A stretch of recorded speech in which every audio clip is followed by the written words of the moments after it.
Welcome everyone to this webinar on transforming transport for health and climate protection. My name is Alice Yu from the SLOCAT Partnership on Sustainable Low Carbon Transport.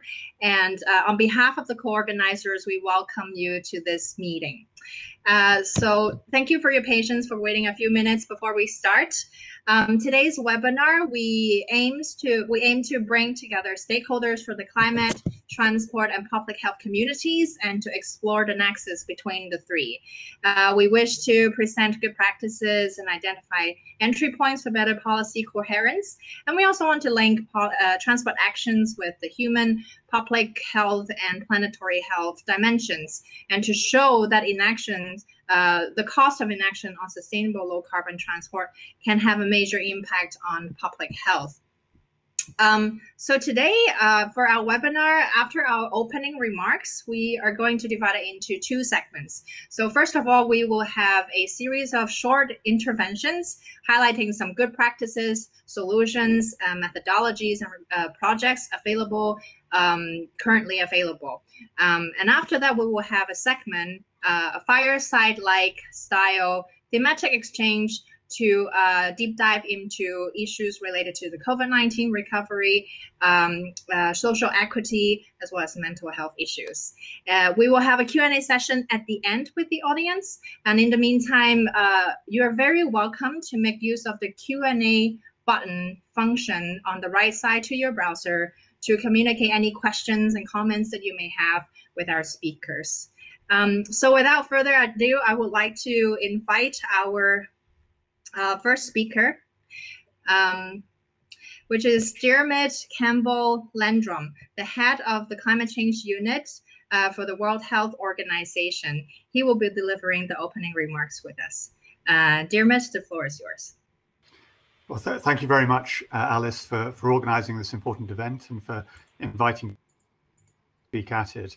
And it's a real pleasure to speak as somebody who comes from a climate change and health perspective, but is encouraged, I think, by this partnership that we're now seeing, supported by the Wellcome Trust, with important stakeholders such as yourselves from the SLOCAT partnership, to really bring together these climate change, health, and transport at this event. And the reason that we're so keen to take forward this dialogue is because from both a climate point of view and a health point of view, we're very aware of the magnitude of the issues that we're facing in relation to the transport sector. So we know that transport is somewhere in the region of 1/4 of all greenhouse gas emissions, so a major driver of climate change.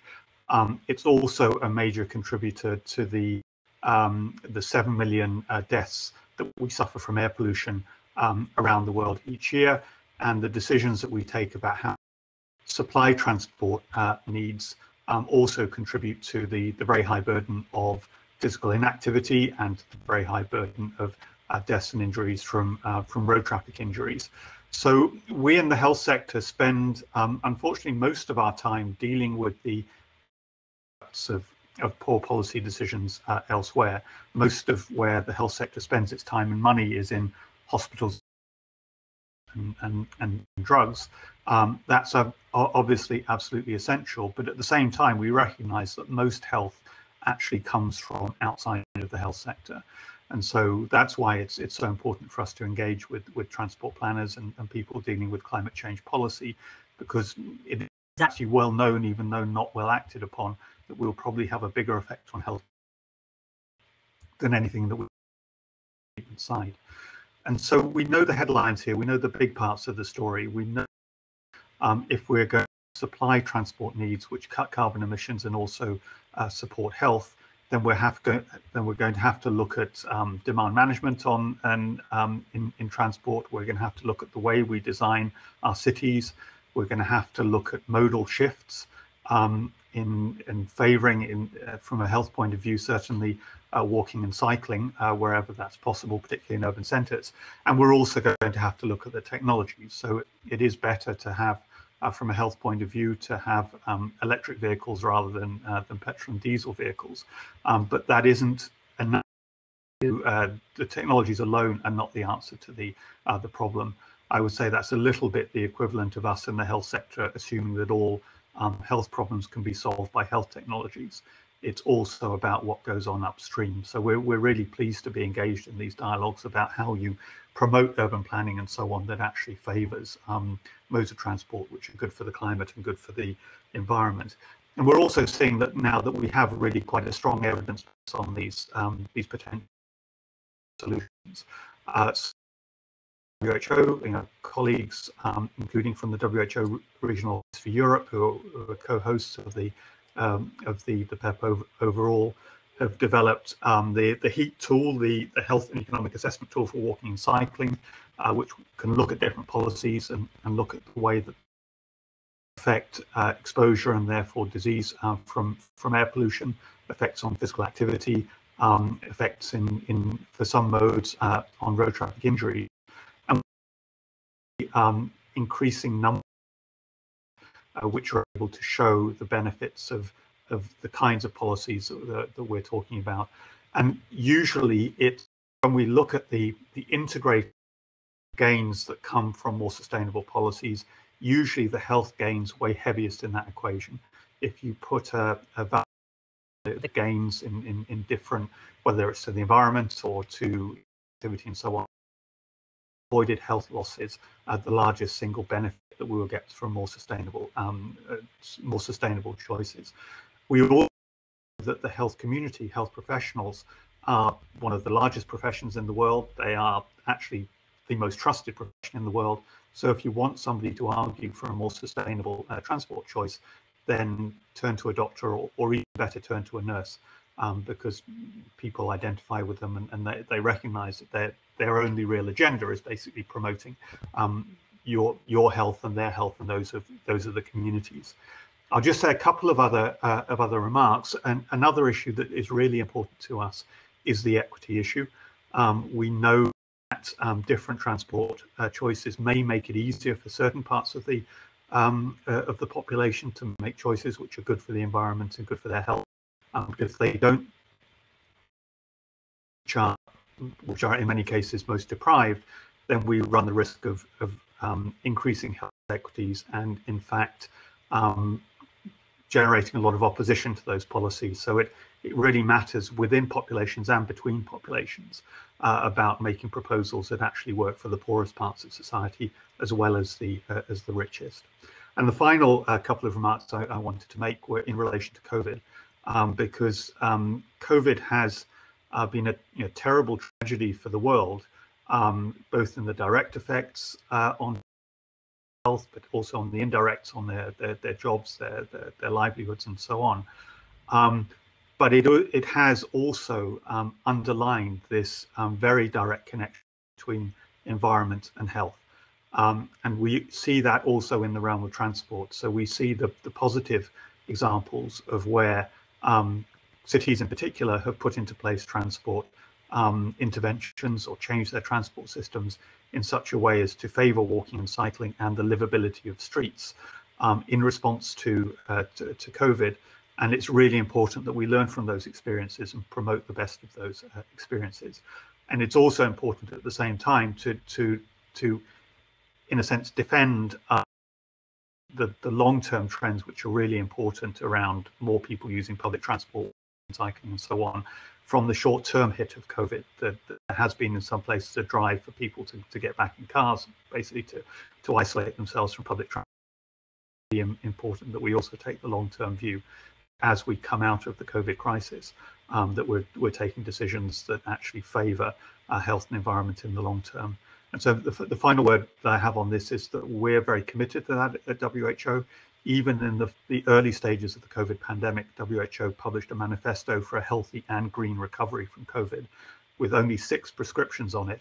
2 of those are really relevant to this discussion. One is a prescription to build more livable and healthy cities, and another one was to stop stop subsidizing pollution, including within the transport sector. So I very much look forward to the rest of the discussions, and with that, I'll hand back over to Alice. Thank you very much. Thank you so much, Diarmid, for setting the scene for today and also outlining the dilemma that we're facing with growing transport demands and development. And you're very true about the need for integrated actions as well as transformative behavioral change in the recovery period. And so without further ado, I would like to transition into the next segment, in which we will hear a series of short interventions from our colleagues from both the transport and the health communities. I will first invite Christina Prekop, who is the Policy Officer for Healthy Recovery from the European Public Health Alliance. Christina, the floor is yours. Thank you very much, Alice. I'm delighted to be here with you today. And in my brief intervention, I would like to introduce some of the work that we do at EPHA as a public health focused organization, and specifically our work on air pollution. So we know that air pollution is the 4th highest cause of death among all health risks. And we know that it is linked to conditions and diseases such as asthma, lung cancer, or stroke, and many others. And in that context, we wanted to see how much these negative effects cost us. And by that, I mean direct and market costs, such as that you have when you, or that society has when you have to go to the hospital or when you have to buy medication, but also indirect costs and non-market ones, such as lowered life expectancy.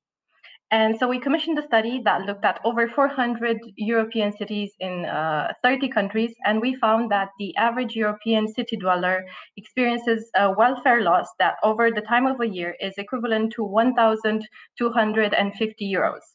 So we think that that number is important because it adds up all the negative effects of air pollution. And on the one hand, it gives us an intuitive understanding of the magnitude of the problem. And then on the other hand, it also gives us a figure that is useful for policy and decision making because it is comparable to other numbers such as and indicators such as GDP or numbers put forward by the car lobby industry. So you can see on the map, the darker the color is, the worse the situation is on the ground. So it is Central and Eastern Europe that are particularly hard hit. But then if we look into more details, we'll see that this is also very much a big city problem. So no matter where you are in Europe, if you live in a big city, you are highly negatively affected by air pollution. And we've developed an online tool because we have so much information on so many cities, it's difficult to get into details. But I'll drop a link in the chat afterwards, and you can hopefully see how the situation looks like in your city and how it compares to other places in Europe. But having noted that the situation is concerning all over Europe, we then also wanted to look at some possible solutions, and in particular measures that can be taken at local level to improve air quality. And what we found is that congestion charging, low emission zones, and parking policies are among the measures with the highest potential to reduce air pollution, in particular in terms of PM and NOx, because these are very detrimental to human health.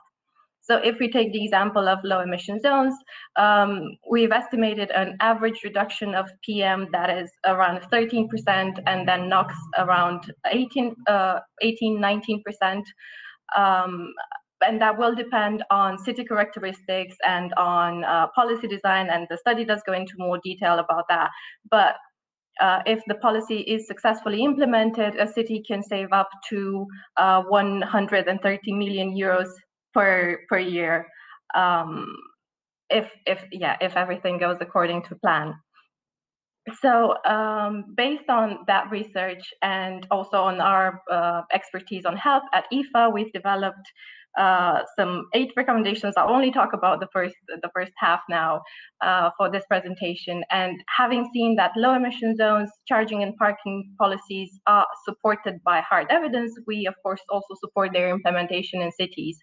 But we would also hope to see walking and cycling become a cornerstone of city-level mobility, and I'm very happy to be able to echo something that has already been mentioned in the opening remarks here. But this is about the added benefits of physical activity that complement the benefits of cleaner air.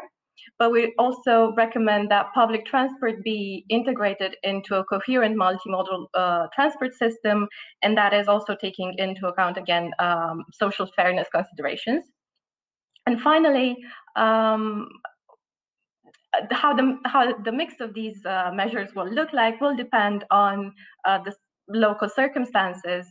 But we hope to see a broader shift, a modal shift, and personal vehicle use being denormalized in urban areas, so that the cities of tomorrow will no longer be car-centric, but rather people-focused.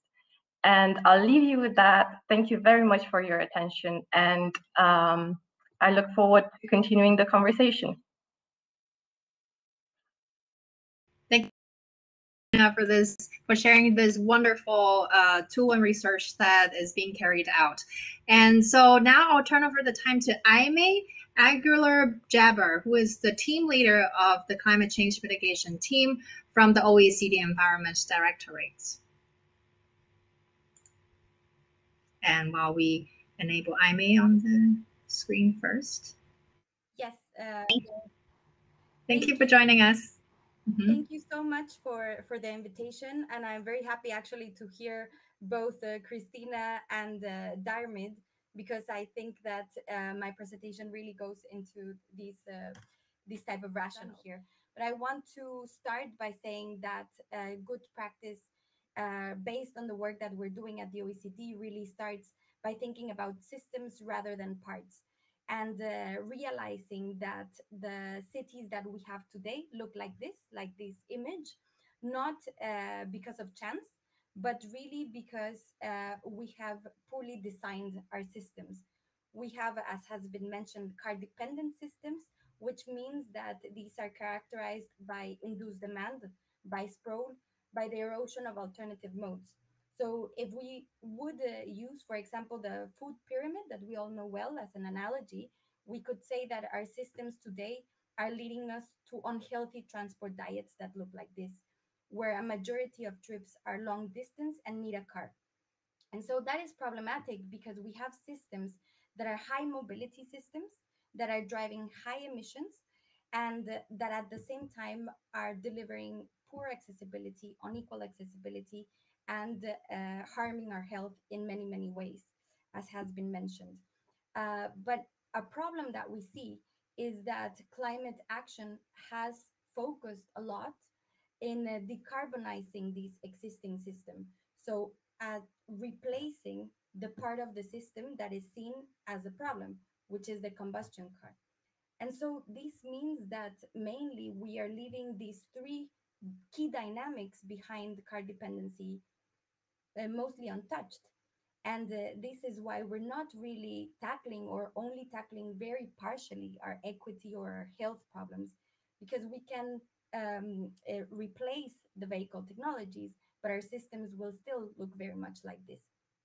So my second point here is that we really need to rethink our climate strategies with the view not of decarbonizing our current systems, but rather redesigning our urban and transport systems so that this can deliver by design high accessibility, quality accessibility, low emissions, and this including by untapping the potential of reducing our mobility and enlarging really the scope for our healthy and sustainable modes, so that our transport diets can look a lot more like this.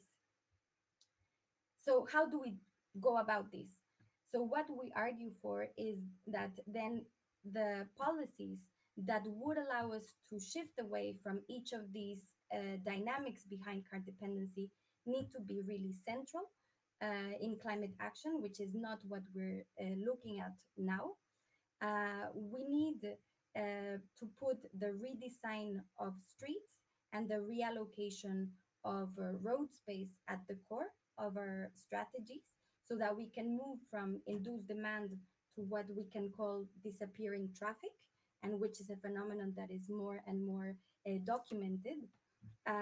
We have good examples of this, for example, in Barcelona with the super blocks, where it is estimated that in addition to the climate benefits, we could have, for example, if the 503 super blocks were delivered, reduction of around 600 premature deaths from exposure to pollution, to heat, to noise, and also because we would be increasing the physical activity.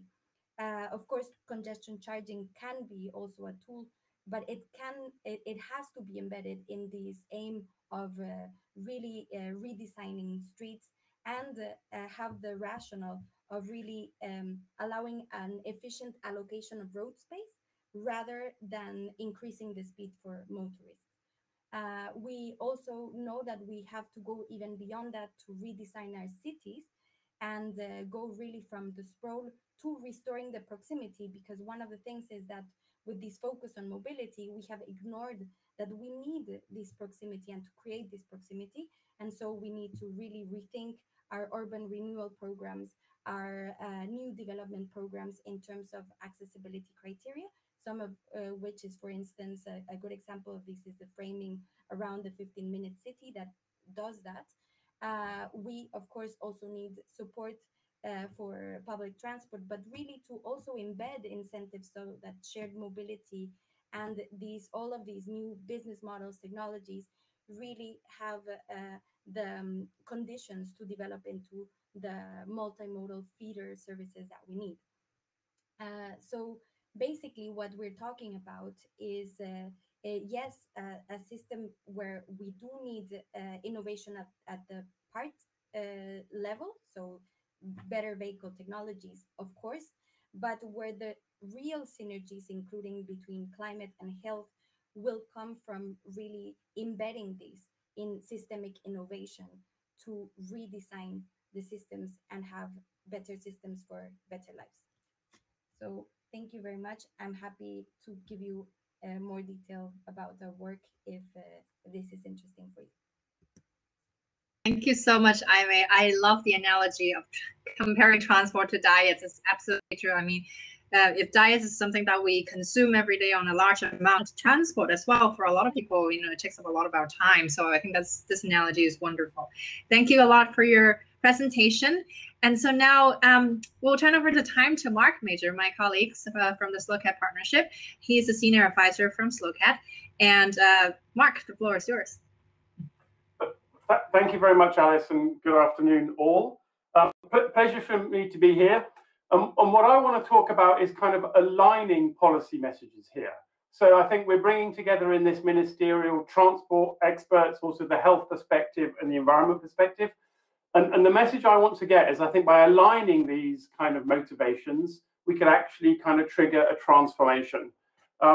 Christina already presented some of the incredible costs of air pollution caused by transport, but that's only one part of the bigger story. Of course, there's costs to do with congestion, huge costs in particular from road transport to do with accidents. Remember, tens of thousands of people are dying across Europe in avoidable road collisions every year. Millions more are seriously injured with huge costs. But there's also other costs like the cost of road damage, the cost of climate change. So if you add all these external costs together, this is estimated to be about 6 or 7% of GDP. I'm talking these figures for Europe because there's good data available annually for Europe, the EU. But I mean, for some of the other countries in the PEP region, this figure will be at the higher end. So 6 or 7% of GDP if we take all of these external costs together. And I think this adding all these costs together is a useful perspective to get like policy momentum and political attention to this question. And the point is that the users, the transport users, are only paying a small share of this. So, for example, in road transport, it's about half of those costs are borne by the users themselves. So 44%, almost half, is actually paid by society at large. So the idea we like to share here is that if we had a transformation of user fees and prices, you would have two effects. First of all, the fees and charges that users would pay would reflect the cost they impose on society. That will be the first measure, so that you would have market forces encouraging you to make the right choice. And I don't think this transformation can only be made through public investment and regulation. I think influencing behavior is part of this transformation. The second part of aligning user fees and prices along with external costs would be this would generate significant sources of additional revenue. And we heard from the previous two speakers lots of great solutions that we know worked, parking policy, bus lanes, e-bikes, low emission zones, congestion, these things are mentioned. But of course, these need money to implement them. And so by this kind of transformation of transport prices, you could have market forces encouraging the right decisions and a stream of revenue to improve the bus service, to provide the bike lanes or the multimodal terminals that you need. So this is a little bit the idea that we, and this would allow governments to, in a politically pragmatic way, kind of really invest in these measures to avoid, shift and improve transport. Important to mention those three words: avoid, shift and improve. If I have local shops and services, maybe I don't need to travel as far. If the bus lane makes the service of the bus quicker, more attractive, I'm more likely to shift to public transport. And if that bus has a Wi-Fi service and is maybe an electric engine improving that, it's also better for the environment and for the user. So I think this funding stream, this aligning market forces and a funding stream to support our objectives is one of the key things we could gain by aligning transport, health and environment policy things. And of course, the point I want to make also is that the solutions we're talking about for transport are just better solutions, that you can means you can get there more easily, cheaper, safer, using less energy. So this is not, we're not proposing a vision of the future which is less transport, less access, slower. Actually, all of these shared solutions, better use of space, better use of energy, better use of vehicles are improving access. And of course, not just for everyone, and as was previously mentioned, these are solutions that are valuable for everyone, whether you're young, old, whether you're caring for other people, whether you're a person with disabilities. So this equity solution is also important. I wanted to just make a couple of other points. I mean, I think it's clear, and Aimee mentioned this, this low carbon revolution, it is happening. 68% of the global economy is already covered by net zero climate commitments. I mean, this is already happening, and we're going to see more net zero climate commitments in the months ahead. This is happening. I think if your business, your city, your policy is not aligning with the agenda, you're going to be left behind. And certainly from a corporate perspective, there's lots of evidence to know that businesses that plan ahead, they do massively better than the ones that don't plan ahead. So this revolution is happening. Get your sector, whether it's health or whether it's you're from a company, you need to get behind this agenda. I think a lot of this, the next point on thinking is to, there's a very technical discussion of transport. Loads of people want to talk endlessly about different types of batteries or different types of electric vehicles. But I think this is actually really a lot about behavior and that's influenced, as I said, by prices, by options, but also by thinking. And I thought Diarmid's example at the beginning about how doctors are very trusted partners. Are we doing enough to use these levers to encourage people to have more active lifestyle? And if you walk to the bus, if you walk to the shops, this is already increasing activity levels for many people. So to close, I would just want to say that I think this is completely doable. We have the technologies and the solutions available. It's not like we need to wait for someone to invent something sometime in the future. It's not the jetpack which is going to solve our problems. We have the solutions now. They're not just implemented. And I think this is about getting the political parties, politicians' attention to this topic and getting them to make it a priority. And I think by joining forces, transport, health, and environment perspectives, maybe using this economic trigger that I talked about at the beginning, is the way to really get this up the politicians' agenda and get them to deliver policies which are effective. And we can do that by having the right data, making clear arguments, and of course, communicating and discuss it like we are today. Thanks, Alice. Thank you so much, Mark. Thank you for explaining this transformative transport systemic outlook for us. And now for the last one in this series, but not the least, I'll welcome Jose Siri, who is the Senior Science Lead on Cities, Urbanization and Health for the Our Planet, Our Health program at the Wellcome Trust. Jose, the floor is yours. Hi, thanks so much, Alice. It's great to be here, and I really appreciate the interventions by the other speakers. Just for background, Wellcome is one of the world's largest health research funders. We support science to solve the urgent health challenges facing everyone. And for the last 5 years, we funded research on planetary health through the Our Planet, Our Health program, or OPO, as we call it. And that includes things like the Pathfinder Initiative, WHO Action on NDCs, and many other projects. A core idea behind this funding is that health emerges from the complex interactions between human and natural systems. So that to address health challenges, we need to apply transdisciplinary approaches rooted in systems thinking.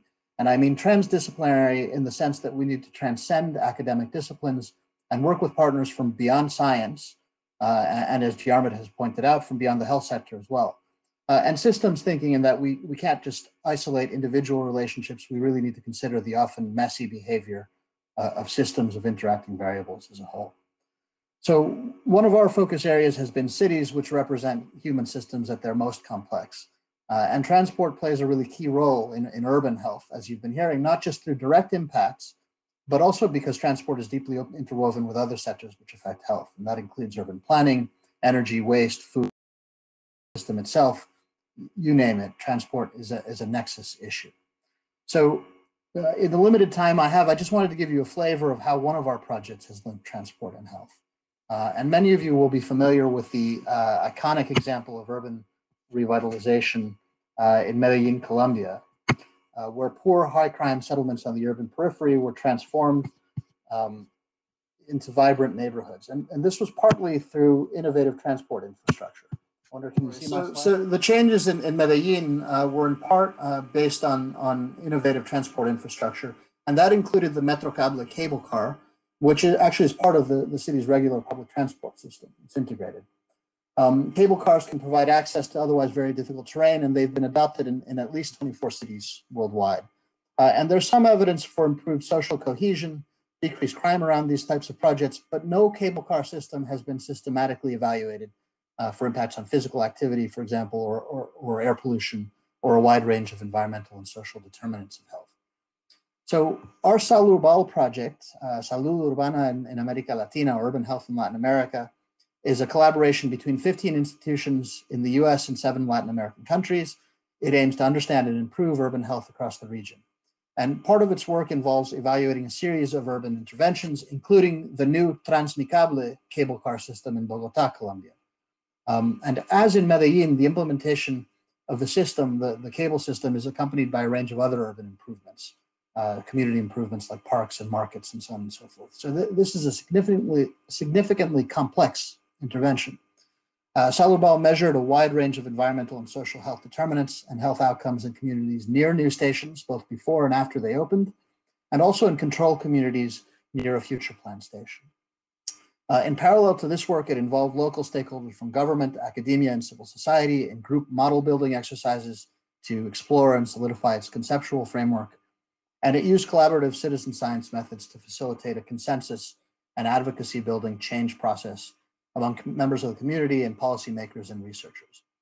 And the results of this work show that the cable car reduced travel time for commuters, substantially limited individual exposure to air pollution among users, and increased physical activity, along with a host of other positive ripple effects.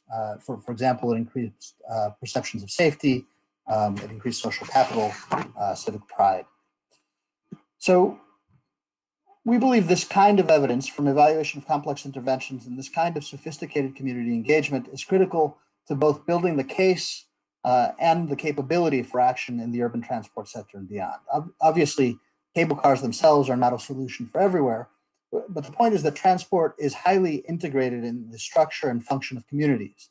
And it can have a very wide range of health benefits and sometimes costs, and we need to understand those much better. This kind of work will be especially important for us as Wellcome implements its new strategy, which puts climate change front and center as one of 3 fundamental health challenges that we'll be tackling in decades to come. So we really look forward to getting more results out from this and from other projects as they become available, including through the new Health and Climate Network that Diarmid mentioned, that we co-founded to influence the climate discourse in advance of COP26. So I think I've used up my time, but thanks for having me, and glad to answer any questions. Thank you very much for the question. And in fact, absolutely disciplinary systematic thinking that you're proposing. And thank you for sharing evidence that are available to help inform policymakers. So now, after this really interesting series of presentations, we now would like to move on to the next segment.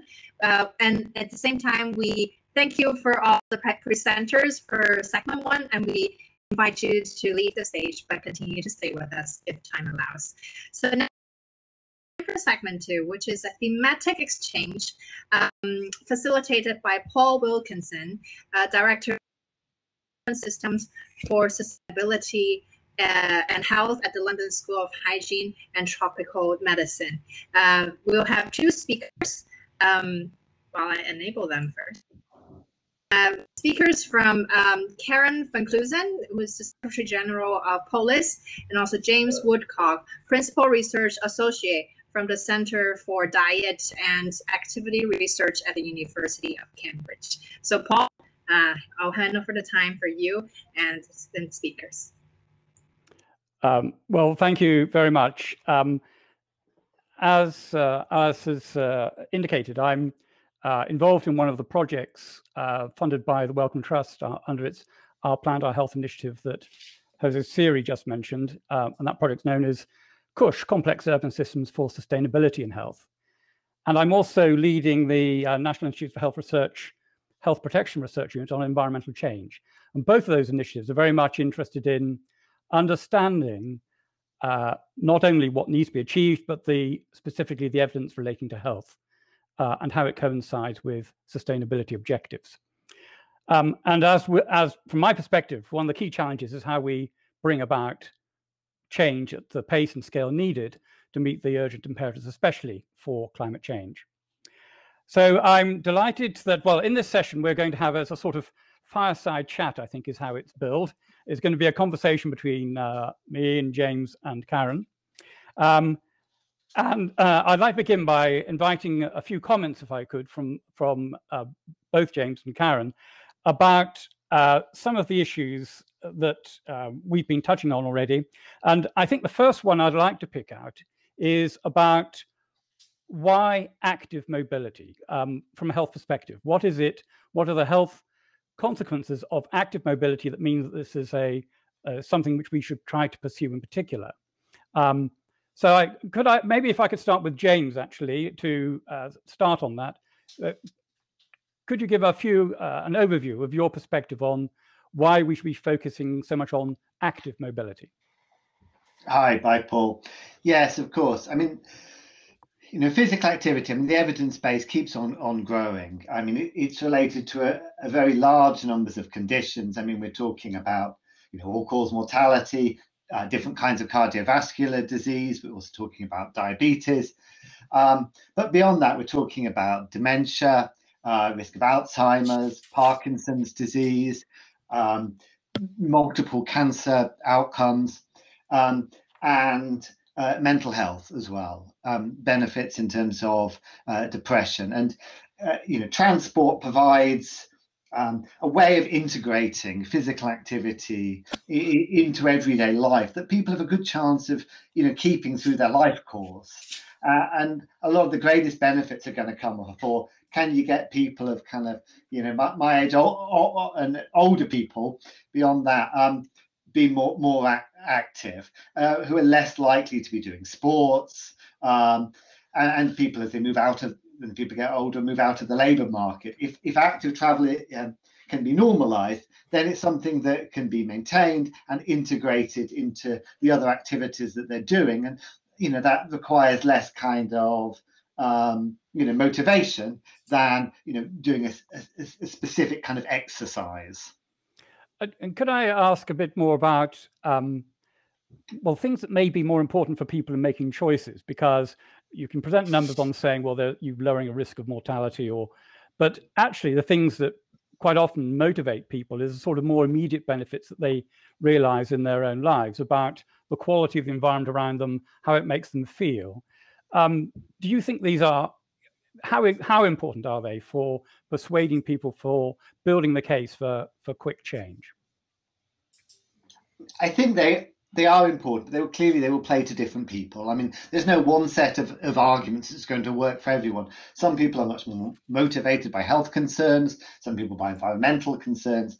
But I mean, I think the key, and you know, this has been talked about already, it's kind of making walking and cycling the kind of the natural choice, making them convenient, making the routes, the environments pleasant to do it in, making sure that it's direct, and of course the push as well. I mean, disincentivizing the car, through the financial routes, but also through parking restrictions, through low traffic kind of modal filters like the super blocks types idea, and that we need to see these work together. And of course, reducing the traffic has a beneficial effect itself in terms of reducing exposures, but just making it more pleasant. So the two go, I think, very very closely together.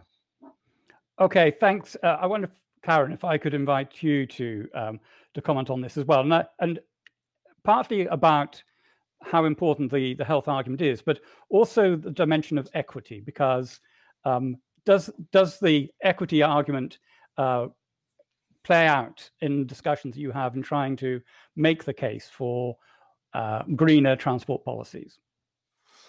Hi, everyone, and sorry I had some technical issues, but I'm here now. I had to leave and re-enter, so unfortunately I didn't hear everything that James was saying. But picking up on your question, Paul, well, the health argument is very important indeed for our cities and regions, and the context that we have in our cities and regions are the transport people, but the health dimension has increasingly come into the picture over the last years because it's an additional argument to promote active travel. Usually we're always talking about the need for sustainable mobility because it's good for society, but this is good for you personally as well. And that's also much more convincing because ultimately people think about themselves first. And there's always, the personal interest and then the greater good, which maybe is a bit further away. So in that respect, already the health argument can be very powerful. Then it's also powerful because it's not just ticking one box in terms of mobility, it's also addressing physical activity, obesity, other societal challenges that we need to tackle in our cities. And then it also gives additional arguments to politicians to make choices in favor of active travel through infrastructure interventions, for example. And from that perspective, the HEAT tool that was mentioned in the introduction, the Health Economic Assessment tool from the World Health Organization, has been a very helpful instrument for our cities and regions because it also helps them to quantify the health benefits of active travel.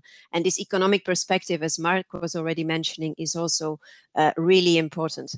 And that brings me to the equity issue, the question that you also raised. Actually, equity concerns and social inclusion are really at the heart of all decisions that cities and regions are making in the field of sustainable urban mobility. I'm talking about those cities that put sustainable urban mobility first.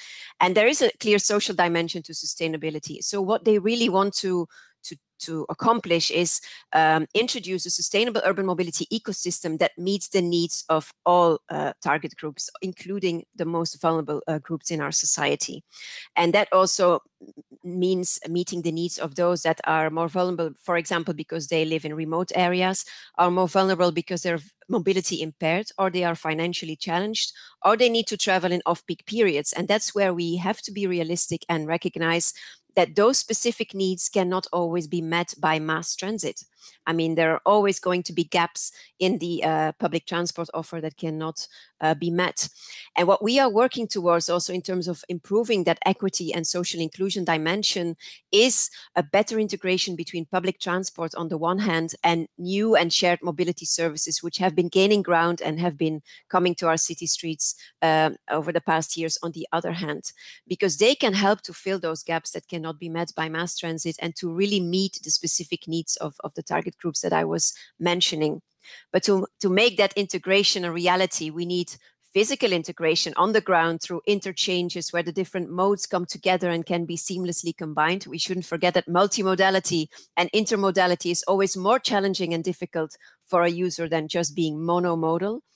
So we need to facilitate that as much as we can, but also through digital integration. Mobility as a service is being talked about more and more in that respect. And what is very important in terms of combining these modes as well is that we could better connect urban and suburban and even rural areas where the level of car dependence is still way too high. So we need to massively deploy these new mobility services also in those areas because they tend to focus now still on the urban cores.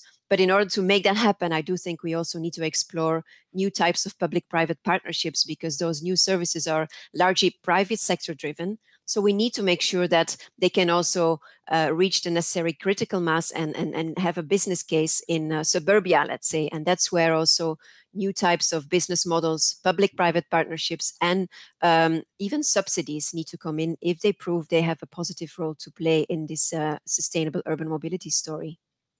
Okay, great. Look, a lot of very good remarks there.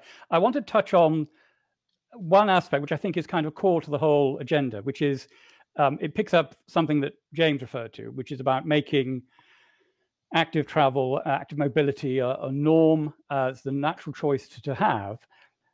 And to me, that means throughout the life course as well. But that means several things. It means about getting people started when they're young. It means about integrating that as part of their busy lifestyle when they're working, but it also means continuing into older age. And all three of those things have their own challenges, and not least of which, you know, there are fears about active mobility modes with accident risks, air pollution exposure maybe in younger children, and so on. I just wondered, James, do you have comments on how we make that whole life course a safe pattern and convince people about adopting the lifestyle and continuing it through into old age? Yeah, and I mean we see very big differences in not just the levels of cycling between places. We've just got a new paper out, and we in transport reviews led by Rahul Goel, and you know we look at there in many different countries, many different cities, and you see certainly a big issue in terms of gender equity when you get gender equity on about when you've got about 5 to 7% of mode share of cycling. Beyond that, the places are, you know, more equal, or more women cycle for more trips. And you also see not quite such a strong relationship, but a big clear relationship in terms of age too. And the higher cycling places, and you know, we see this to an extent in Germany and in the Netherlands, to an extent, particularly with kids in Finland. We see much more likelihood of cycling at younger ages and cycling at older ages. And when we've done an analysis, I mean, you've also seen in terms of equity, I mean, for school kids, the cycling gap when we looked at England compared to the Netherlands is massive, and it's much bigger than the adult cycling gap. There are many trips by kids that could be, I mean, it's like more than 20 times higher if we could achieve the same, you know, allowing for trip distance and for hilliness. I mean, I think it's about inclusive design. It's about thinking about infrastructure, about, you know, is this suitable for different kinds of bicycles? Is it suitable if you've got a trailer or, you know, a hand cycle? I think it's trying to also think about trip purpose as well. And I mean, there can be a tendency to just focus on the commuting trip, but perhaps they have become slightly less important with COVID. Obviously, you know, we do need to think about key works. We do need to think people getting to work, but people have also maybe been thinking more about other trips, you know, around where they live. And if you look at if you just focus on the commute, you're going to have more of a tendency, obviously, to focus on you know, certain segments of the population and not think about the life course approach. I mean, I think that there's also, you know, electric assist bikes. I mean, clearly, if we can get, as long as they do require pedaling, some physical activity, then you know, they're likely to be providing physical activity benefits, and you know, they have partly played a role in the huge explosion that the Netherlands has really seen in, you know, maintaining cycling in older age groups. You mentioned there COVID, and I think that's a nice way to transition to thinking about now the future. And I wonder if I could turn back to you then, Karen. Mm-hmm. What do you think we've learned from COVID-19 first of all? And then has that given us a new vision? And if so, what is that vision for the future? So what do you think it's told us? Well, it has shown that cities can be agile, flexible, and fast as well when they step into the front lines and have to make sure that they need to keep things moving for those who still need to move around, like essential workers. So I was really impressed by how cities stepped forward and made sure that public transport remained available, at least for those essential workers. But also, I mean, of course, for every threat, there is an opportunity, I believe, in this crisis. The threat obviously being that the private car would be seen as the ultimate safety bubble, which it is not, let's be clear, maybe from a pandemic perspective, but not from the other challenges that we are trying to address. And there's the collapse of public transport. But on the other hand, there has been a lot of opportunity in terms of active travel. And we've seen that cities started to massively respace their city streets in favor of cycling and walking to provide more space, also because of the physical distancing requirements to those users, and to initiate or accelerate, I should say, a movement that has been long overdue, and that is to reallocate space in our cities. Space is a very scarce tool. It's a very valuable thing. And that also makes it a very powerful instrument for cities because they're in charge of it. And by giving more space to a certain mode or taking away space from another mode, they decide which modes they want to prioritize. So I think we are facing a window of opportunity here to really accelerate the movement which had already started prior to COVID-19 in terms of giving the streets back to the people, as was mentioned earlier, streets for people, not streets for cars. So we see that we can accelerate this movement. And of course, what the challenge will be is to lock in the temporary interventions that we've seen in the field of respacing and make them permanent over time. And those cities which have very good sustainable urban mobility plans in place are the most likely ones to be successful in that sense, because they actually had these plans lined up for the next couple of years. And what they did was just put these measures that they had planned on a fast track and roll them out in a couple of weeks or months' time rather than a couple of years' time. I think that's going to bring us a lot of potential. We also know that it's at life-changing moments that people tend to rethink their behavior, and maybe COVID-19 could be such a life-changing moment. And we also know that to win the hearts and minds of people, we need to let them try something. And we have this huge sandbox that we can play with now, you know, try out measures and convince citizens that actually it's a good thing to take away those parking spaces and to repurpose them for terraces, for more parklets, for more space for cycling and walking, etc. So I think we really need to grab that momentum, and I'm optimistic that we will be able to do so. Thank you.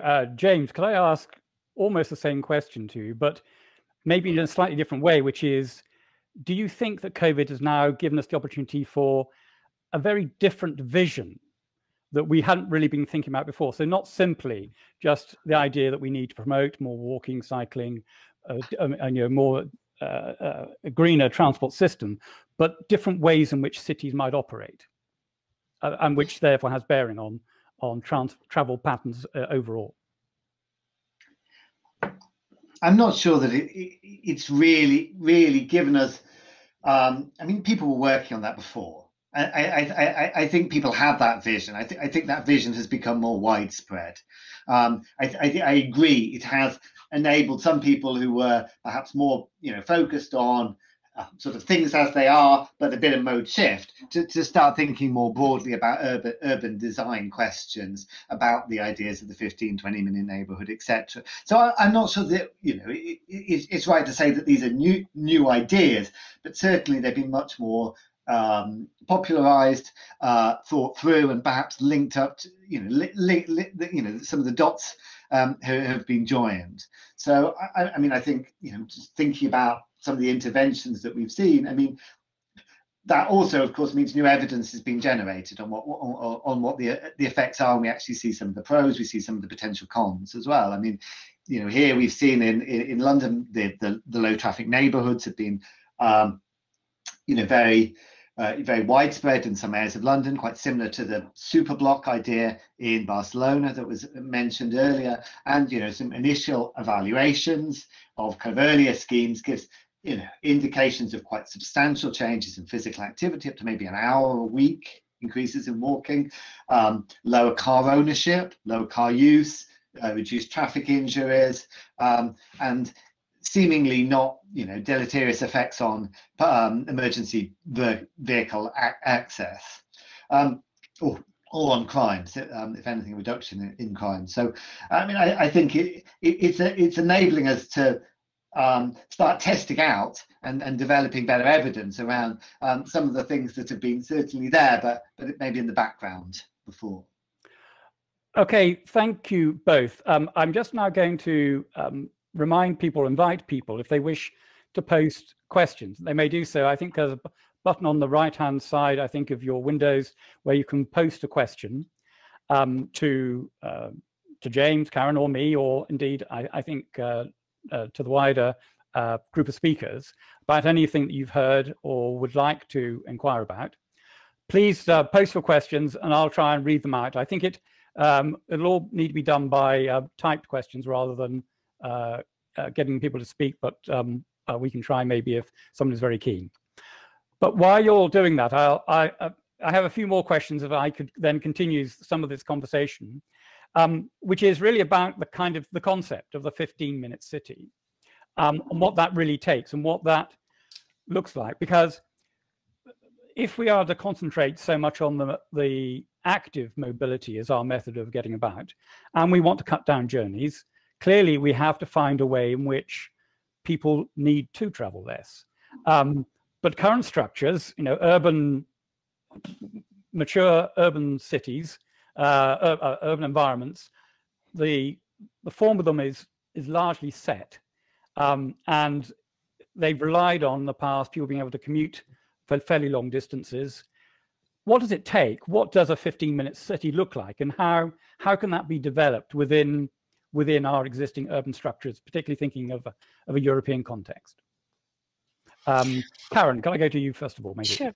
Yeah, it's something that many of our member cities are indeed looking at and exploring. And it's true that we have this legacy, let's say, of the private car taking up way too much space in our city centers that will still need a massive reallocation of that space, but also this need for bringing different services closer to each other in that urban environment. And it's really where urban planning and transport planning go hand in hand. But I think you have to start with the quick wins as well, in the sense that what we have seen during COVID-19 is that some measures can be quite simple as well in terms of repurposing some infrastructure in the urban environment. So this tactical urbanism that we have seen, I think is already making massive changes at a relatively low cost, or in a relatively short period of time in terms of making the first changes. Then it's also a matter of taking drastic decisions. As I said, taking space away from one mode and giving more to another, it has a powerful impact, but we know at the same time that it's also a very sensitive issue, and it doesn't necessarily make you very popular at first as a politician, and that's always a tricky thing. But we will have to get that political leadership out there to make those decisions. And once you have introduced these measures and people see that it works, it's easier to get their support. We've seen that also throughout the rollout of the measures in the pandemic, where there was some resistance, but also a lot of public support indeed. What is really instrumental is that we do it in a way that we involve citizens. More and more we see projects as well where we go really up to the neighborhood level in terms of, together with the citizens, planning what mobility and should look like, and how the different services can come together. So this co-creation approach will also improve support and will help citizens feel involved, and will help to create ownership on their side as well.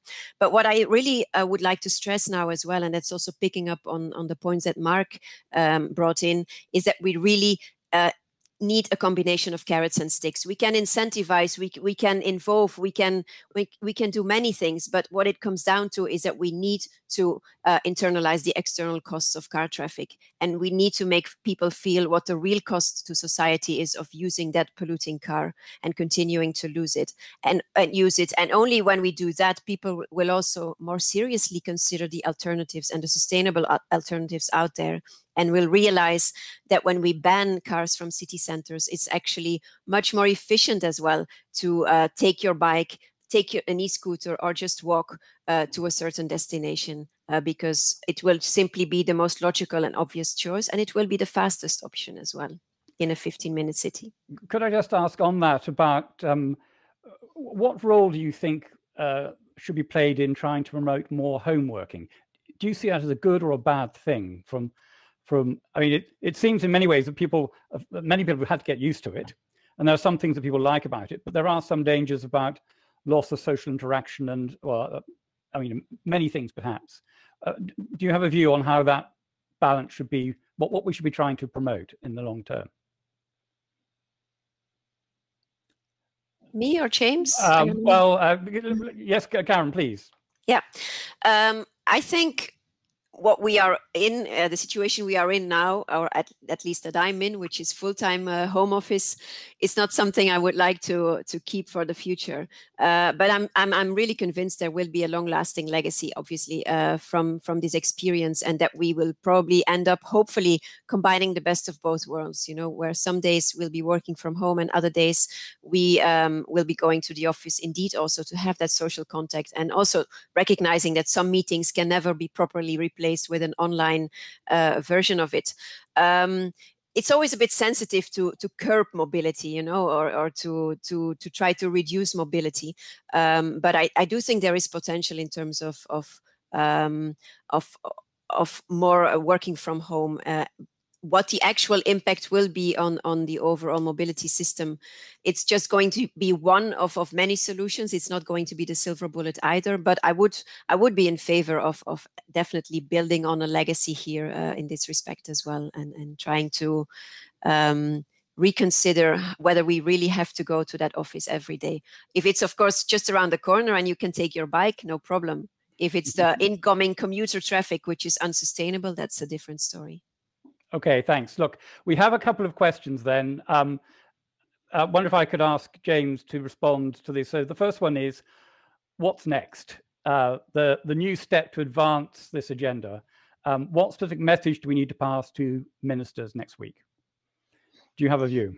Well, I mean, I think it's the urgency of action in terms of, you know, climate change is clearly the thing that's needs to be on the top of everyone's minds, and as has been said, that the technological solutions they're not going to get us all the way there.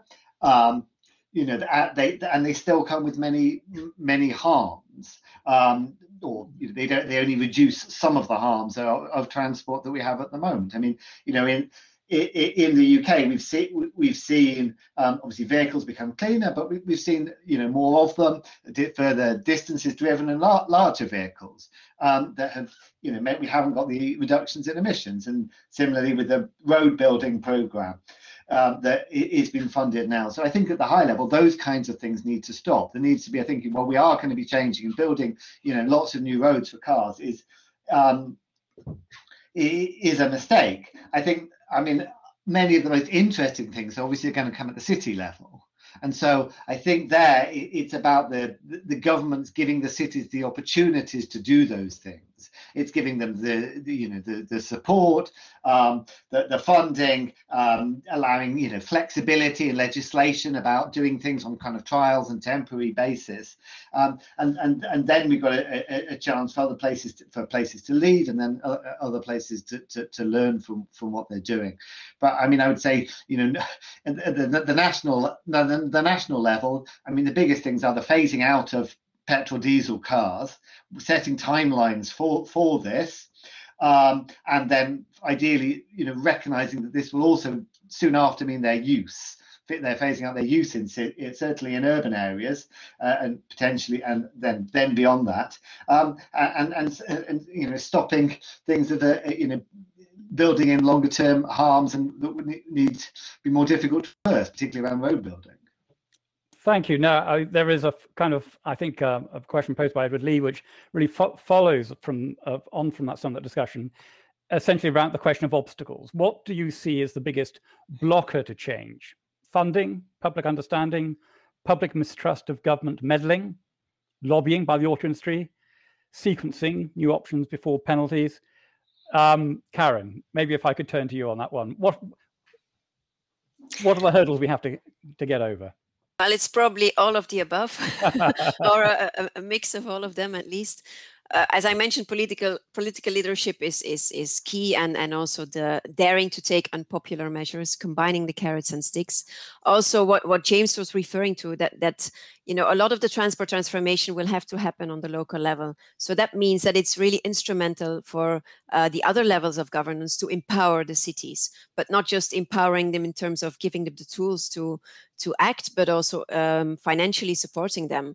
And right now we have the recovery and resilience funds in Europe, which have been allocated, and where member states can tap into. And it's really instrumental that a large share of that funding also goes into the green recovery and in pushing for sustainable mobility, using that momentum, and not just in saving the car industry or the airlines. So this is definitely a key issue as well in securing that green recovery. And then also picking up on what was mentioned earlier by Aimee and what we advocate for as well with POLIS, the need for moving away from silo thinking. And I fully agree that the climate discussion has been focusing too much on that decarbonization dimension only, whereas in cities we are facing multiple challenges: congestion, safety, air pollution, health. They need to come together in a way that we really have an integrated approach and not just think about the global challenge, which is the climate. There are so many local challenges that are much more tangible, but luckily many of the solutions go hand in hand when it comes to tackling all these things in one go. Great, thank you. James, I'm going to give you you have 1 minute left in this session, and here's my question. Okay, new question. A new question. How far can we go? If we look around the world, are there examples, cities that really have done what we think it needs to be done and are shining lights for us and say, yes, if we only followed that, we would succeed? No, I mean, places have done a lot. Obviously, there's many good examples of many things, but I do. I mean, if you take the Netherlands, I mean, great in terms of cycling infrastructure. I mean, first rate, but driving is still far too normalized in many cities, and certainly between the cities. I mean, if we really need to kind of think about moving away from the car, we need to think about going beyond, the range that we see in any existing city at the moment. Of course, we can take elements from different places, but yeah, we do need to be forging something new here. And I think one thing that's not been mentioned so much, just quickly say, is housing. We need to integrate concepts of housing, the housing market, affordability as well. I mean, that is so tied into this and such a big issue. Okay, thank you very much for a very a message for us all. We need to transform in new ways. So it just leaves me to thank very much Karen van Clausewitz and James Woodcock for this panel. And I think I hand back to Alice to conclude. Thank you so much, Paul, James, and Karen, for this very, very fruitful discussion. And to the participants, I hope you find these also adding a lot of value to your daily work, just the way that I do. So thank you so much for all the speakers and facilitator for our event today. A warm reminder is that our close colleague, Walk21 CEO and the chair of the SLOCAT board, Bronwyn Thornton, she will be presenting at the second ministerial segment on next Monday, the 17th at 5 to 6 p.m. And we will help her to make sure that she pass on the messages that we have learned from this session to the ministers. So, and also the presentations and the key messages of this event will also be posted on the event page that you can find a link there from the event description below. So once again, thank you so much for your time and all the really useful conversation that we have heard, and we wish you a good day. Thank you so much. Thank you. Bye-bye. Thank you.